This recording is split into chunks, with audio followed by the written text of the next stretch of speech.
Hello guys, आज हम लोग स्टार्ट करने वाले हैं चैप्टर नंबर 13। उसके इंट्रोडक्शन के बारे में हम लोग देखेंगे। आज सबसे पहले बात आती है क्यूब की। क्यूब क्या होता है?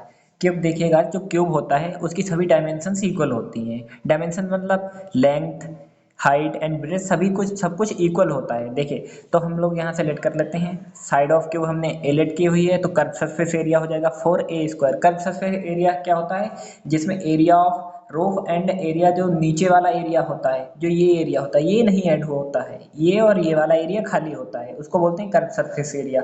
तो इसका कर्व सरफेस एरिया क्या हो जाएगा? 4a²। और जब टोटल सरफेस एरिया की बात आती है, तो इसमें ये जो बेस होती है और ये रूफ या ऊपर का टॉप बोल सकते हैं, ये दोनों चीजें जुड़ जाती हैं, तो क्या हो जाता है? 6a²। और वॉल्यूम क्या होता है इसका? a³ जो साइड होती है उसका क्यूब कर देते हैं, तो हमारे पास उसका वॉल्यूम आ जाता है। चलिए गाइस, अब मूव करते हैं हम लोग नेक्स्ट टॉपिक अपने क्यूबाइड पर। देखिए, क्यूबाइड में क्या होता है कि इसमें डायमेंशंस अलग अलग होती हैं। जो लेंथ होती है वो अलग होती है, हाइट होती है वो अलग होती है, और बी ब्रेथ जो होती है वो अलग होती है। इसलिए देखिए, हमने लेंथ को एल माना है, ब्रेथ को बी माना है और हाइट को एच माना है। तो इसका curved surface area of cuboid क्या हो जाएगा? 2l+b/h। ये कर्व सरफेस एरिया तो हम आपको बता ही चुके हैं क्या होता है, कि जिसमें area of top and bottom का एरिया नहीं जुड़ा हुआ होता है। फिर बात आती है टोटल सरफेस एरिया की। तो टोटल सरफेस एरिया क्या होता है? 2l×b+b×h+h×l। ये तो हो गया total surface area of cuboid. अब बात करते हैं वॉल्यूम ऑफ क्यूबाइड की। तो वॉल्यूम ऑफ क्यूबाइड का सिंपल होता है कि डायरेक्ट इनकी डायमेंशन को मल्टीप्लाई करा देते हैं, यही हो जाता है हमारा वॉल्यूम ऑफ क्यूबाइड। नाउ अब हम लोग मूव करते हैं अपने नेक्स्ट फिगर पर, जिसको हमने सिलेंडर सिलेंडर के नाम से जानते हैं। देखिए, सिलेंडर की रेडियस हमने आर मानी है, और जो ये हाइट होती है इसको एच मान लिया, तो हमने लिख भी लिया, रेडियस आर है हमारी और हाइट एच है। तो कर्व सरफेस एरिया क्या हो जाएगा सिलेंडर का? 2πr/h। 2πr/h हम बता चुके हैं। कर्व सरफेस एरिया क्या होता है? टॉप, ये जो टॉप होती है और ये बॉटम, इसका एरिया नहीं होता है। अब बात आती है total surface area of cylinder, 2πr/h+r।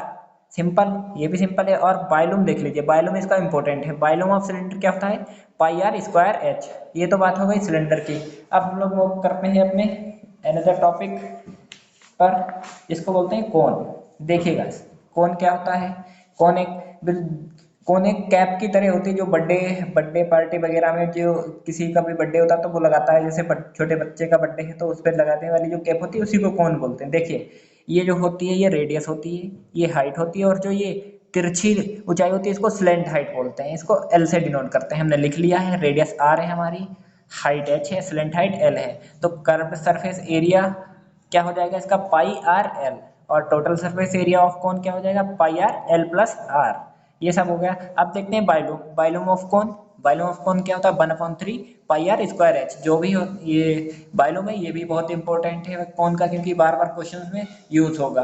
अब बात करते हैं स्लेंट हाइट कैसे निकालते हैं। कभी रेडियस और हाइट हमें दे दी जाती है, हमें स्लेंट हाइट नहीं पता होती है, तो हम इसका फार्मूला लगा देंगे। Slant height h is equal to under root में, sorry, L is equal to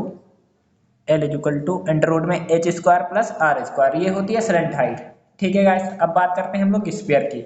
देखिए गाइस, स्फीयर एक, जैसे हम लोग बोल सकते हैं फुटबॉल होता है। फुटबॉल के स्फीयर सॉलिड सॉलिड भी होता है और हॉलो स्फीयर भी होता है। हॉलो स्फीयर की बात करें तो हमारे फुटबॉल वॉलीबॉल वगैरह हो जाते हैं, और सॉलिड स्फीयर जो अंदर से भी मतलब खोखले ना हो, उन्हें सॉलिड स्फीयर बोलते हैं। माना कि हमने, देखिए इसकी गाइस, रेडियस को हमने r सपोज कर लिया, तो सरफेस एरिया इसका क्या हो जाएगा? 4πr²। और वॉल्यूम ऑफ स्फीयर क्या होता है? 4/3πr³। चलिए, ये बात हो गई स्फीयर की। अब बात कर लेते हैं हेमिस्फीयर की। देखिए, हेमिस्फीयर गाइस क्या होता है? हेमिस्फीयर हाफ पार्ट होता है स्फीयर का। तो इसको हम, इसकी भी रेडियस हमने r मान ली है, तो इसका कर्व सरफेस एरिया क्या हो जाएगा? 2πr², क्योंकि उसका हाफ हो जाएगा। और इसका जो टोटल सरफेस एरिया है हेमिस्फीयर का, वो बढ़ जाता है, हो जाता है 3πr²। इसको अभी समझ लेंगे, पहले वॉल्यूम देख लेते हैं हेमिस्फीयर का। वॉल्यूम ऑफ हेमिस्फीयर क्या होता है? 2/3πr³।